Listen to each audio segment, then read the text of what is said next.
Entonces, vamos un poquito más a fondo.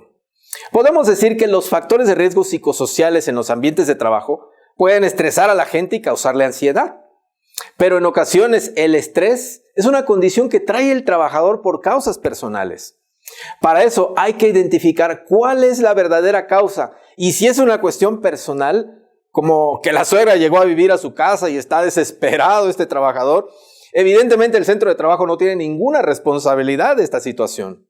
¿Cuándo sí tiene responsabilidad el centro de trabajo? Voy a mencionar algunos casos. Número 1, sobrecarga de trabajo, más bien mala sobrecarga de trabajo, porque las cargas de trabajo pueden ser cuantitativas y cualitativas. Un trabajador puede expresar que está sobrecargado de trabajo mientras sus compañeros cercanos están muy relajados, ¿no? Esta sobrecarga puede suceder porque el jefe le está cargando la mano, pero también puede suceder porque el trabajador no está bien capacitado para ejercer su puesto. Claro que eso lo va a estresar, evidentemente. Y un taller para el manejo del estrés no va a solucionar el asunto. ¿Pueden ver por qué? Porque hay que capacitarlo en su puesto. Si hay ansiedad en los trabajadores, hay que identificar la causa verdadera y remediarla. Número 2, perfil del puesto. Establecer a una persona en un puesto para el que no tiene el perfil apropiado también puede llegar a estresar a ese trabajador. Y no solo eso, también puede ser que se empiece a enfermar, que tengan problemas intestinales, artritis y una serie de cuestiones más. Pero eso sucede porque han puesto a una persona en un lugar indebido o inadecuado a su perfil. El trabajador viene con capacidades físicas, intelectuales y personales, y esas capacidades tienen que corresponder con la exigencia del puesto que va a desempeñar. Es decir, tiene que hacer clic el trabajador con el puesto. Si no hace clic, la empresa pierde. Por ejemplo, en Petróleos Mexicanos hay plataformas, obviamente, y hay un puesto de trabajo que se llama chango. Esta es una persona que tiene que andar subiéndose sobre armazones metálicas, explorando, transportando cosas, una infinidad de cosas que hace ahí. ¿Contrataría usted para ese puesto a una persona que no tiene el nivel cultural y aparte le falta el brazo izquierdo? Por supuesto que no, ¿verdad? No es que esto sea discriminatorio, sino sencillamente que la persona no es apta para desarrollar esa actividad. El otro puesto puede ser viable, pero para esa actividad no va a funcionar. Entonces, la prevención comienza desde la selección. Recuerde eso, la prevención comienza desde la selección, porque desde ahí no lo estamos exponiendo a que se caiga. Imagínense contratar a una persona así y anda colgándose de los tubos y saltando, se cae, pues se mata. Pobrecito, ¿sí? Pero ¿de quién es el problema ahora? Pues de la empresa y de la familia del trabajador. ¿Y todo por qué? Por una mala decisión de selección al contratar a una persona que no es apta para un puesto. Un dato fundamental de los perfiles de puesto es que hay puestos que requieren retos, desafíos y cambios. Por otro lado, hay puestos rutinarios y muy estables. También hay trabajadores que les encantan los retos y cambios, pero también hay trabajadores que prefieren la rutina sin tanto cambio. Por ejemplo, un auxiliar contable o un contador. Imagínense un contador que está en un cuarto de 3x3 sacando conciliaciones bancarias y cosas rutinarias. Pero un ejecutivo de ventas, por otro lado, es un puesto que conlleva muchos desafíos y cambios. Si establecen un puesto de retos y cambios a una persona rutinaria, lo que va a suceder es que esa persona no encaja. Va a estar presionada, se va a estresar continuamente. Pero si establece en un puesto rutinario a una persona que le encantan los cambios y desafíos, esa persona se va a aburrir y lo perdemos. Es muy importante que conozca a sus trabajadores y que identifique si les gustan los retos y cambios o si prefieren las rutinas y la estabilidad. Por ejemplo, imagínese que aquí tiene un trabajador que le encanta la rutina. Y para cubrir su puesto, esto es lo que él necesita saber y dominar. Pero esto es lo que él sabe actualmente. Ese trabajador se siente mejor cuando maneja rutinas. Su interés no está en tener más cosas nuevas que manejar, sino dominar su trabajo y volverlo rutina. Es una forma de ser diferente y en algunas áreas de la empresa se requiere personas así, no en todas, pero en algunas sí. Si ese muchacho solo tiene estos conocimientos y necesita aprender todo esto, al principio él no se siente muy bien ya que tiene muchas cosas nuevas que no sabe. Así que, bueno, lo capacitan, él empieza a aprender. Después de un tiempo, él se siente mejor porque ya sabe más cosas, domina casi todas sus funciones. Y un día alcanza el punto en que sabe todo del puesto. Se siente muy feliz. Ya conoce su trabajo, está feliz. Pero sucede que llega su jefe y le dice: oye, yo veo que te estás aburriendo mucho. Vamos a darte muchas cosas nuevas más para que empieces a manejar otras cosas. Es en ese momento en que esa persona busca trabajo en otro lado. Porque él no quiere seguir manejando tantos cambios. Él quiere rutinas. Si se queda en la empresa, va a estar estresado por tanto cambio. Algunas personas me han comentado: pero es que si yo lo capacito a trabajadores y los capacito mucho, luego se van. Entiendo. Y eso sucede por otras causas que vamos a detallar en el tema de trabajo en equipo. Pero les adelanto un punto. Este punto de retos y rutinas también se aplica a la inversa. Digamos que tenemos un trabajador que le encantan los desafíos y los cambios. Cuando él se integra a un puesto que le va a exigir muchos retos, él como está feliz, está entusiasmado porque cada día es un nuevo desafío.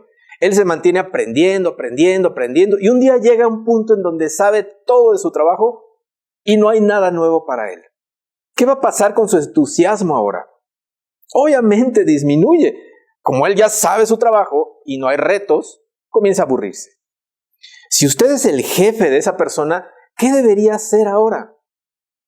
Pues obviamente debería darle proyectos nuevos, ponerlo a hacer cosas nuevas, manejar cosas nuevas, porque cuando él ve nuevos desafíos dice: ¡wow! ¡Qué emoción! Pero cuando no le damos desafíos se aburre y lo perdemos. Imagínense un trabajador productivo que le encantan los retos y que ha estado ahí aprendiendo 2, 3, 4 años, ya domina completamente su puesto. Ha ido ascendiendo hasta llegar al puesto de subgerente. El siguiente reto es volverse el gerente, pero el gerente está joven y va para largo en ese puesto, muchos años. Ese trabajador se empieza a aburrir ya que se da cuenta que no tiene oportunidades de ser ascendido. Esa persona empieza entonces a mirar las bolsas de empleo, qué opciones hay por allá, qué le ofrecen, y si ve un puesto que implica retos, cambios, abandona el trabajo. Por eso es tan importante que conozca a sus trabajadores y que conozca lo que el puesto le va a requerir. Una de las razones de que los trabajadores abandonen la empresa es que no se les instaló correctamente. Entonces recuérdelo, a los trabajadores que quieren estabilidad y rutina, instálelos en ese tipo de trabajos. Y a los trabajadores que les encantan retos y cambios, manténgalos ocupados con muchos retos y cambios.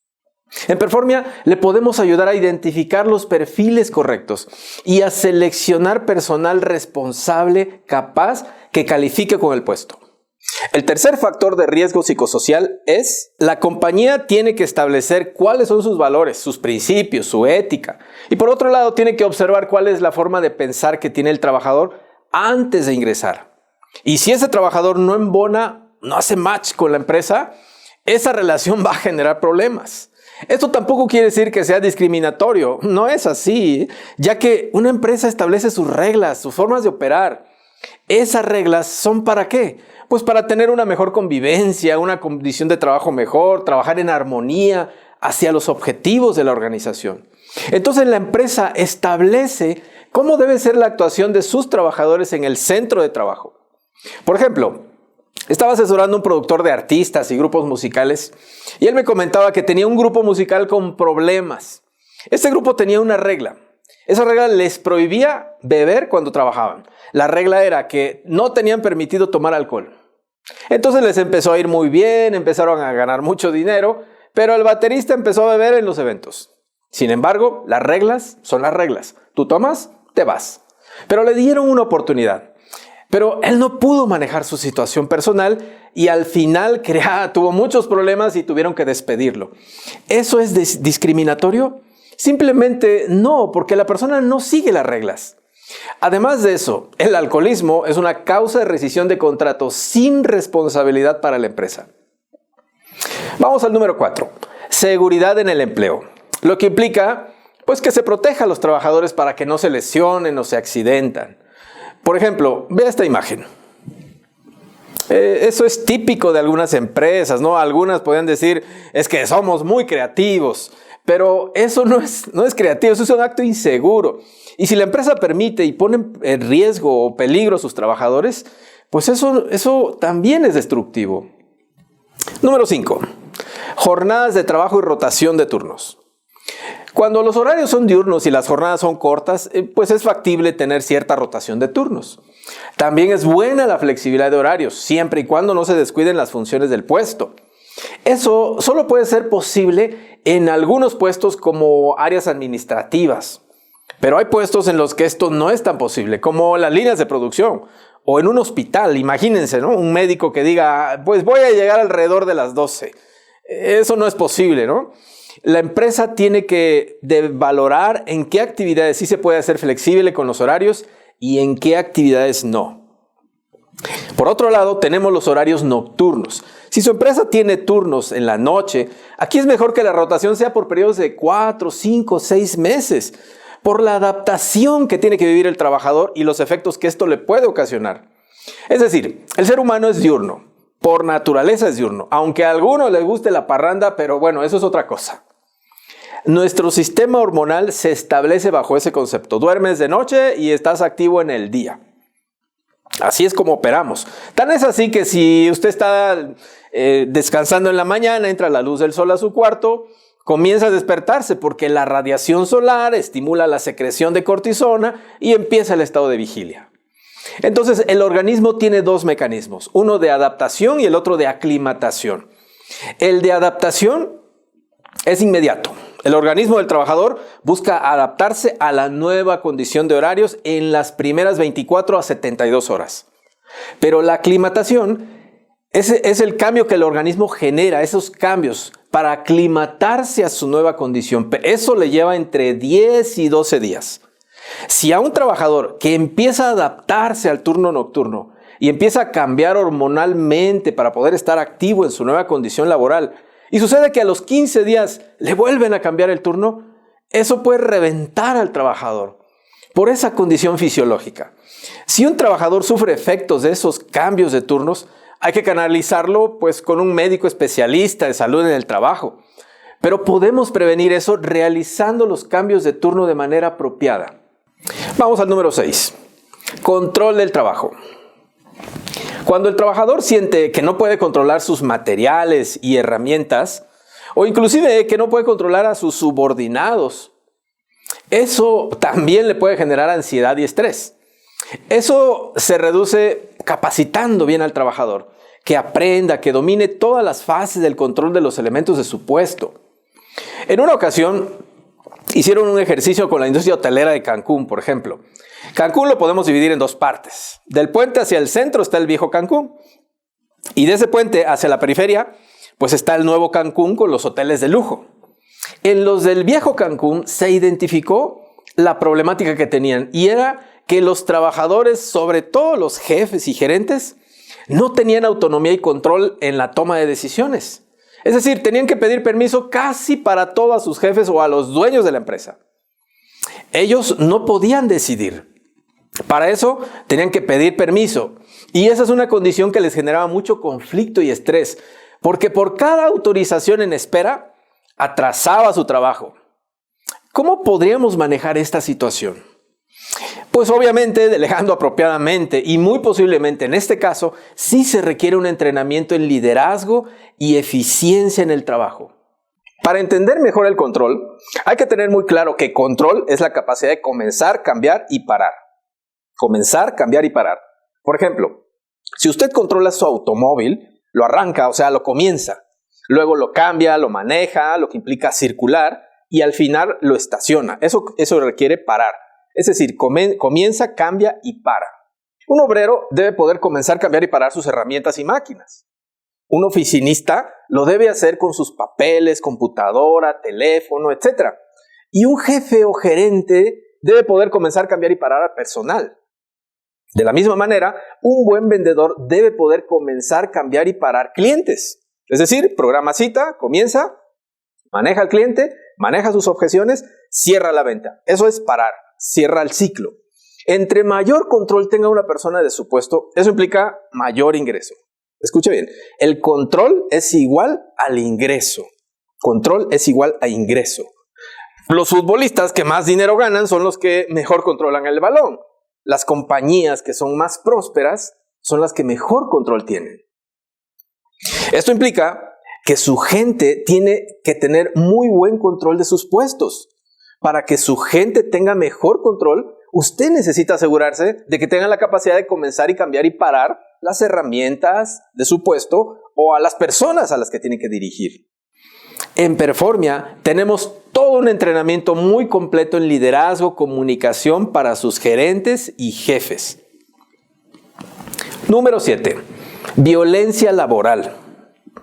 Los insultos, las agresiones, minimizar al trabajador o regañarlo en público, pues ese tipo de actitudes obviamente genera condiciones de riesgo. Porque si usted regaña a un trabajador y lo empieza a ofender frente a sus compañeros, ¿qué empiezan a sentir los compañeros hacia ese trabajador regañado? Evidentemente, ¿no? Empiezan a sentir lástima y simpatía por esa persona. ¿Y qué sentirán los trabajadores hacia la empresa o al jefe que está regañando?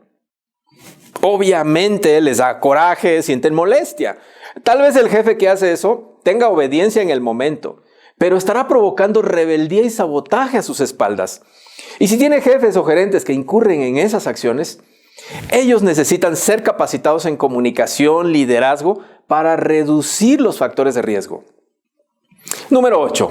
La motivación y el reconocimiento del trabajador.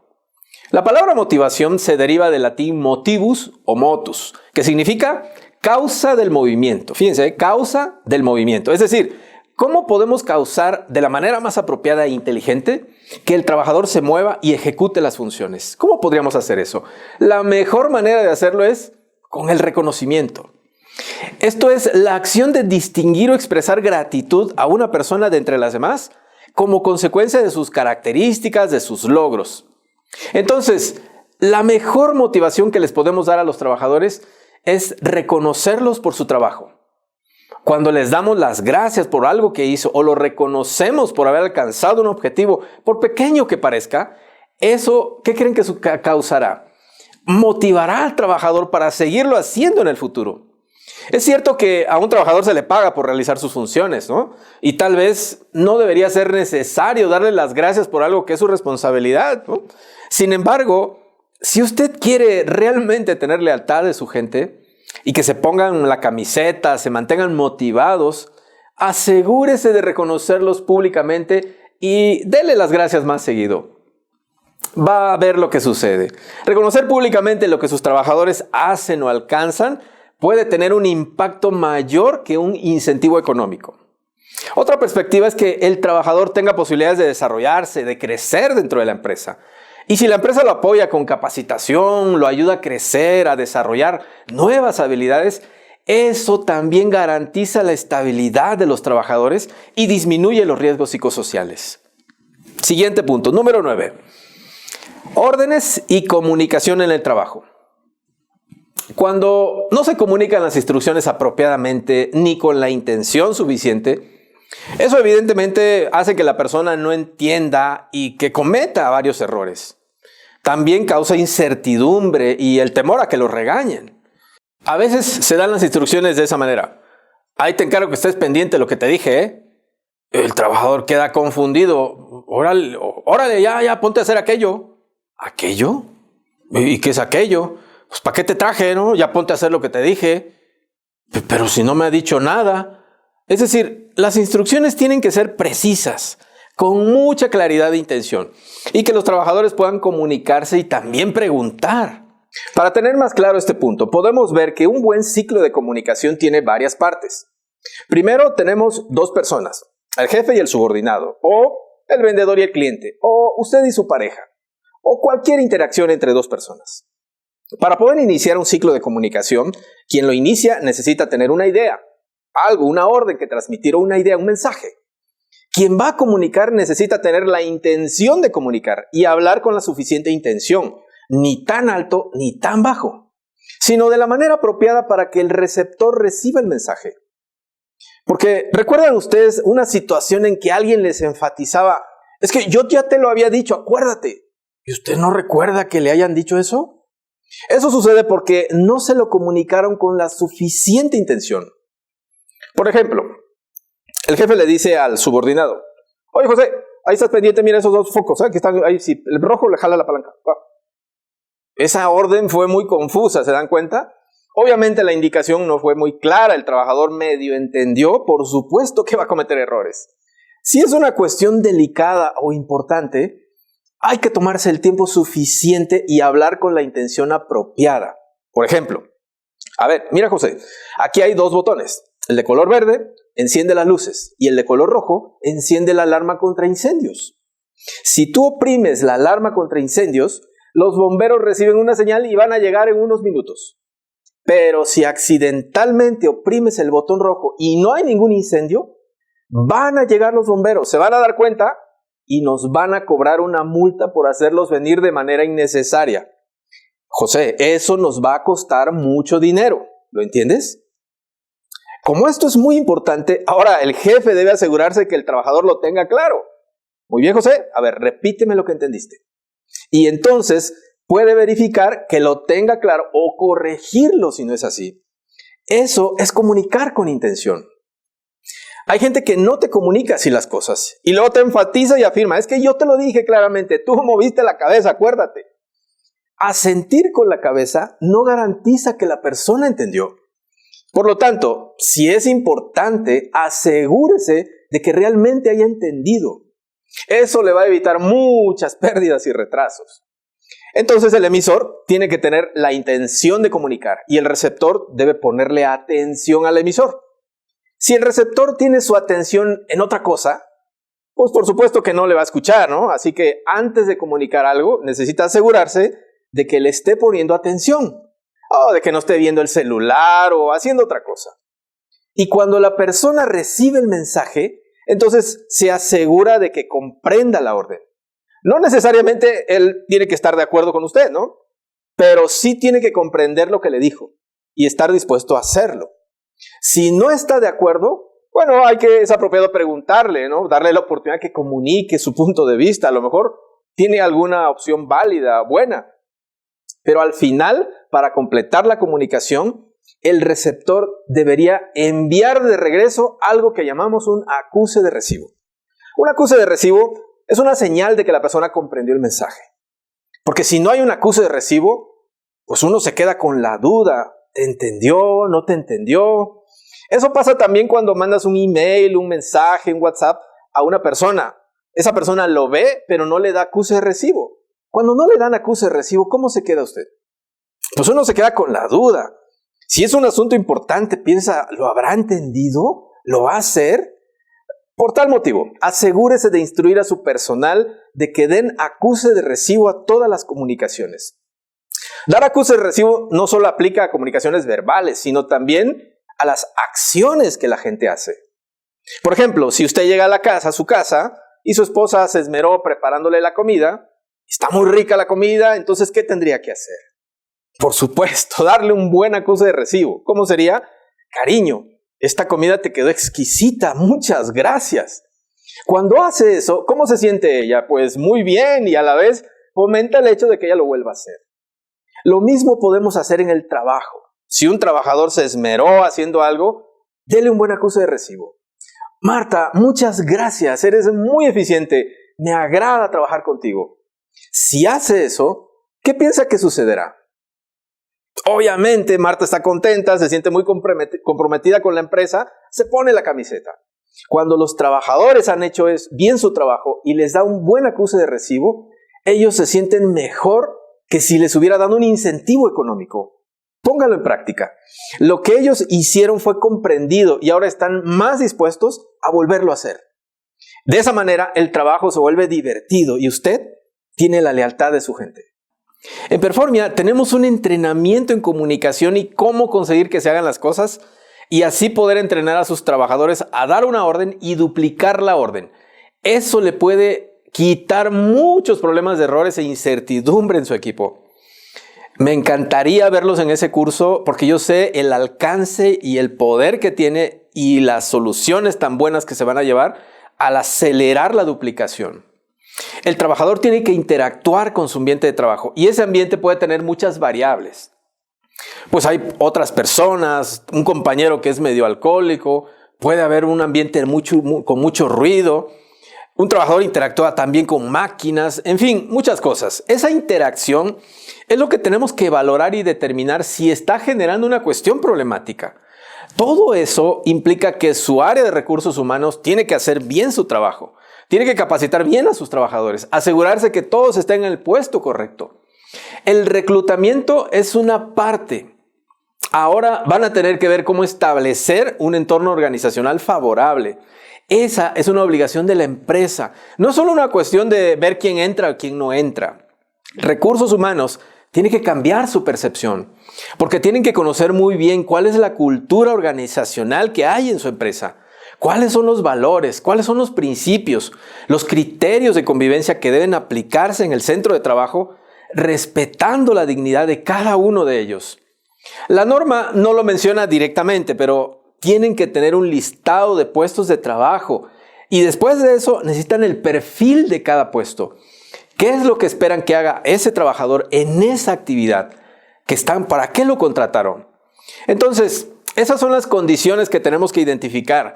El objetivo es establecer un entorno organizacional favorable y lograr establecer un equipo de trabajo en el que los trabajadores tengan sentido de pertenencia y lealtad a la empresa. ¿Eso cómo va a repercutir? Pues debe repercutir directamente en la producción y en que alcancen sus objetivos. A partir de octubre del 2020 van a entrar en vigor otros cuestionarios, la guía de referencia 3, para las empresas que tienen más de 50 trabajadores. Las preguntas de estos cuestionarios tienen un puntaje asignado dependiendo del tipo de respuesta que el trabajador manifieste, para así poder establecer el nivel de riesgo que la empresa tiene, desde riesgo nulo, riesgo bajo, medio, alto o hasta riesgo muy alto. En las plataformas de Performia tenemos disponibles todos los cuestionarios con sus respectivos valores asignados para que su aplicación sea más sencilla y práctica. ¿Cuáles son las obligaciones para las compañías que tienen de 15 a 50 trabajadores? Estas responsabilidades entran en vigor el 23 de octubre, pero del 2020. Lo primero es identificar y analizar los factores de riesgo psicosocial de la empresa. Esto deberá realizarse en un promedio cada 2 años. Lo segundo es adoptar medidas para prevenir y controlar los factores de riesgo psicosocial.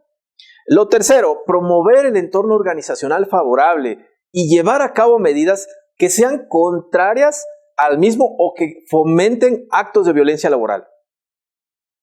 Cuarto, seguir aplicando los cuestionarios de la guía de referencia 1 y practicar exámenes médicos y evaluaciones psicológicas a los trabajadores expuestos a violencia laboral o a los factores de riesgo psicosocial. Esto se debe realizar únicamente si hay signos o síntomas que denoten alteración a la salud o que existan quejas de violencia laboral, o sea, el resultado de la identificación y análisis de esos factores de riesgo. Y quinto, llevar el registro de los resultados de la identificación y análisis de esos factores de riesgo. Ahora, si la empresa tiene más de 50 trabajadores, sus obligaciones son primero aplicar los cuestionarios de la guía de referencia 2 y 3. ¿Para qué? Pues para llevar el registro de la evaluación del entorno favorable de la organización. Esta valoración deberá contener los siguientes puntos. Pues el sentido de pertenencia de los trabajadores a la empresa, la formación para la adecuada realización de las tareas encomendadas. También la definición precisa de responsabilidades para todos los trabajadores. La participación proactiva y la comunicación entre el patrón, sus representantes y los trabajadores. Y la distribución adecuada de cargas de trabajo con jornadas laborales regulares. También la evaluación y el reconocimiento del desempeño de los trabajadores. Los anteriores puntos son detallados con mayor detenimiento en el punto 5 de la NOM 035, que lleva por nombre Obligaciones del Patrón. Ahora vamos a ver cómo implementar los 3 puntos principales que la norma exige para el año 2019-2020, para el periodo 2019-2020. Vamos a ello.